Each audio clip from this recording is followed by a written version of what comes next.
मित्र हो, नमस्कार। एक देश, एक पक्ष, एक निवडणूक आणि जमलंच तर एक धर्म या ध्येयाकडे निघालेल्या भाजपने दिल्ली पण आपल्या खिशात टाकलेला आहे। या निवडणूक निकालामुळे आपची वाताहत झाली आणि काँग्रेस तर तिथे नावाला पण शिल्लक नाहीये। बीजेपीला थंपिंग मेजॉरिटी मिळालेली आहे आणि गेल्या काही निवडणुकांच्या मध्ये बीजेपी थंपिंग मेजॉरिटीज मिळवत चाललेला आहे। ती मिळवल्याशिवाय एक देश एक पक्ष या संकल्पनेकडे जाता येत नाही। आता एक देश एक पक्ष याचा अर्थ काय होतो? याचा अर्थ साधा सरळ होतो, तो म्हणजे एकाधिकारशाही। एकाधिकारशाही तेव्हाच येते जेव्हा विरोधी पक्षाचं अस्तित्वच खलास होतं, त्यांचा आवाज खलास होतो। या सगळ्या पार्श्वभूमीवर बीजेपीने दिल्ली काबीज केलेली आहे। आता ती काबीज केली, सहजपणे काबीज केली, यामागे अनेक कारणं सांगता येतील। यामागची कारणं, एक तर बीजेपी बलदंड आहे, तो निवडणुका कशाच्याही जोरावर लढू शकतो, तो एकेका मतदारसंघात 50 राष्ट्रीय नेते पाठवू शकतो, तो प्रचंड पैसा खर्च करू शकतो, तो प्रचंड घोषणा करू शकतो, तो प्रचंड सवलती देऊ शकतो आणि मतदारांना आपल्याकडे ओढू शकतो। दिल्लीच्या वेळेला असंच झालेलं आहे, महाराष्ट्राच्या विधानसभा निवडणुकीत असंच झालेलं आहे। आता या सगळ्या पार्श्वभूमीवर आपले जे विरोधी पक्ष, ज्यातले काही अस्तित्वासाठी शिल्लक आहेत, ज्यातले काही नावामुळेच शिल्लक आहेत आणि काही पक्ष सलाईनवर जगणाऱ्या रुग्णासारखे आहेत,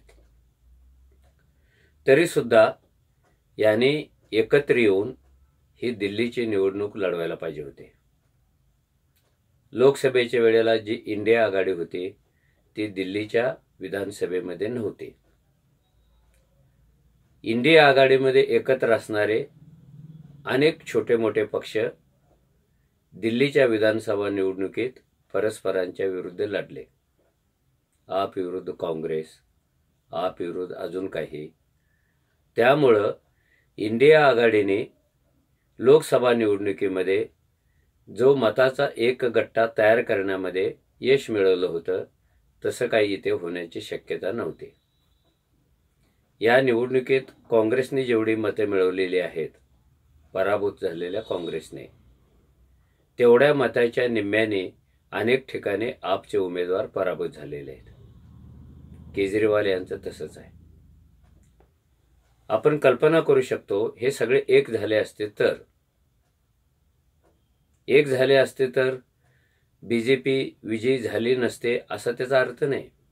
बीजेपी विजयी होणारच होती, पण एवढ्या थंपिंग मेजॉरिटीने ती विजयी झाली नसते, कारण तिला थोडीफार ह्या ऐक्याची, विरोधकांच्या ऐक्यामुळं व्यसन बसले असते।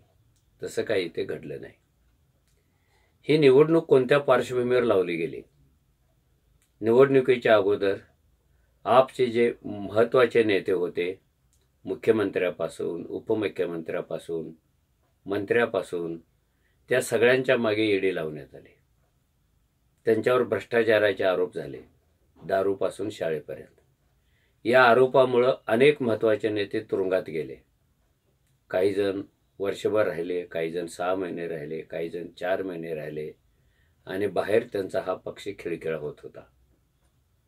तो जेव्हा होतो आहे असं लक्षात आलं, तेव्हा विधानसभेच्या निवडणुका जाहीर झाल्या। तुरुंगातून बाहेर आलेल्या नेत्यांना आपल्या पक्षाची पुनर्बांधणी करायला, डागडुजी करायला म्हणावा तेवढा वेळ मिळालाच नाही, कारण थेट निवडणुकींना सामोरे जायचं होतं। त्याचाही एक परिणाम आहे की बीजेपीला मोठ्या प्रमाणात यश मिळालं आहे। दुसरा एक मुद्दा आहे, आता ते सगळेच बोलायला लागलेले आहेत की आप आणि BJP हे जर राजकीय शत्रू असतील तर त्यांचे निवडणूक अजेंड्यावरचे कार्यक्रम सुद्धा वेगळे वेगळे असायला पाहिजेत. त्यांची धोरणं पण वेगळी वेगळी असायला पाहिजेत. पण तसं आपल्याला काही घडताना दिसत नाही. सबसिडी देणाऱ्या योजना जाहीर करण्यामध्ये आपने यापूर्वी सुद्धा धन्यता मांडलेली आहे. शाळा सुधारू, वीज मोफत देऊ, पाणी मोफत देऊ, हे मोफत देण्यातून त्यांनी एक खालच्या वर्गातला मतदार कल्टिवेट केला होता. थोडासा मध्यम वर्ग सुद्धा कल्टिवेट केला होता. BJPने त्याच्या पुढे जाऊन घोषणा केल्या, जसं महाराष्ट्र विधानसभेत झालेलं होतं. विधानसभेच्या निवडणुकीमध्ये विरोधकांनी गरिबांना मदतीची घोषणा केली, तर भाजपने लाडकी बहीण काढून प्रत्येकाला 1,500 रुपये द्यायचं ठरवलं. अजून कुणाला पैसे वाटायचं ठरवलं. असाच प्रयोग दिल्लीमध्ये पण झालेला आहे. जे लक्षात घ्या, एकीकडे नेत्यांना निवडणुकीची तयारी करण्यासाठी वेळ मिळाला नाही. त्यांना त्यांच्यावर लागलेले कलंक धुवून काढण्याची संधी मिळालेली नाहीये. आणि ते जे काय करतायत त्याच्या पुढे 2 पावलं जाऊन BJPने ही निवडणूक लढवली. BJPच्या धार्मिकरणाला, BJPच्या मूलतत्ववादाला, BJPच्या हिंदू राष्ट्राला विरोध करण्याचं धाडस कोणत्याही विरोधी पक्षांनी केलेलं नाही आहे. कारण तसं केलं तर त्यांना धर्मद्रोही ठरवलं जातं, राष्ट्रद्रोही ठरवलं जातं, देवविरोधी ठरवलं जातं. म्हणून अनेक विरोधी नेते BJP प्रमाणेच तेही देवपूजेला लागले. मग कुणी जाऊन कुंभमेळ्यामध्ये आंघोळ करतं विरोधापैकी, कुणी दिल्लीमध्ये हनुमान चालिसा म्हणतं. एवढेच नव्हे तर दर आठवड्याला सामुदायिक प्रार्थना घेतली जाईल, सामुदायिक पूजा केली जाईल, असं आपने जाहीर पण केलेलं होतं आणि ते सुरू केलेलं होतं. या गोष्टीमुळे काय घडलं की BJP पासून आप वेगळा आहे हे सांगण्याची संधी आपने गमावली आणि भाजपनं त्यांना मिळू दिली नाही. आता उत्तरार्धाकडे येताना असं लक्षात दिसतं की सगळी सत्ता BJPच्या हातात जाणार असेल आणि BJP जणू लोकशाहीतला एक राक्षस बनणार असेल, जसा महाभारतामध्ये होता. त्याला रोज एक गाडीभर अन्न लागायचं आणि एक माणूस लागायचा. तो जर मिळाला नाही तर तो राक्षस अख्खं गावच खायचा. BJP दुसरं काय करतोय? जर 2-4 महिन्याला आता कोणते ना कोणते राज्य आपल्या पंजात घेतोय, विरोध करणाऱ्याच्या मागे ईडी लावतोय, त्याला तुरुंगात टाकतोय, मोठमोठ्या घोषणा करतोय, एक खोटी गोष्ट 100 वेळा बोलून ते खरे आहे असं सांगण्याचा प्रयत्न करतोय. आणि या BJPने देशातल्या नागरिकांना भ्रमिष्ट केलेलं आहे. या नागरिकांना आता जगण्याच्या प्रश्नांचा विचार करायला वेळ नाही, बेकारीवर विचार करायला वेळ नाही, महागाईवर विचार करायला वेळ नाही, मूलतत्ववादांवर विचार करायला वेळ नाही. कारण हे सगळे आता देव देव धर्म धर्म करायला लागलेले आहेत आणि त्या देवापुढं त्यांनी बाकीच्या गोष्टी तुच्छ मानलेल्या आहेत. अशा मानसिकतेमध्ये अतिशय जाणीवपूर्वक हिंदूवाद्यांनी इथला मतदार नेलेला आहे. त्याला आता तिथून बाहेर कसं काढायचं, हा विरोधकांच्या समोरचा पहिला प्रश्न असायला पाहिजे. देशातली बहुतेक राज्ये आता BJPच्या हातात गेलेली आहेत. संसद त्यांच्या ताब्यात आहेत, सगळ्या शैक्षणिक संस्था त्यांच्या ताब्यात आहेत, महत्त्वाच्या संस्था त्यांच्या ताब्यात आहेत.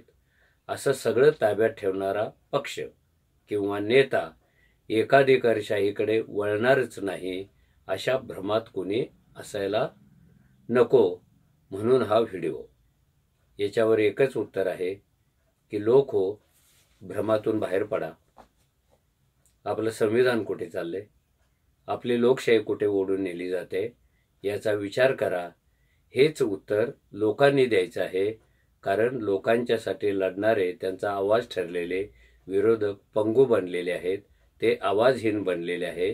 त्यामुळं जबाबदारी लोकांचीच येते. हे पुन्हा पुन्हा वेगळे सांगण्याची आवश्यकता नाही असं मला वाटतं. धन्यवाद.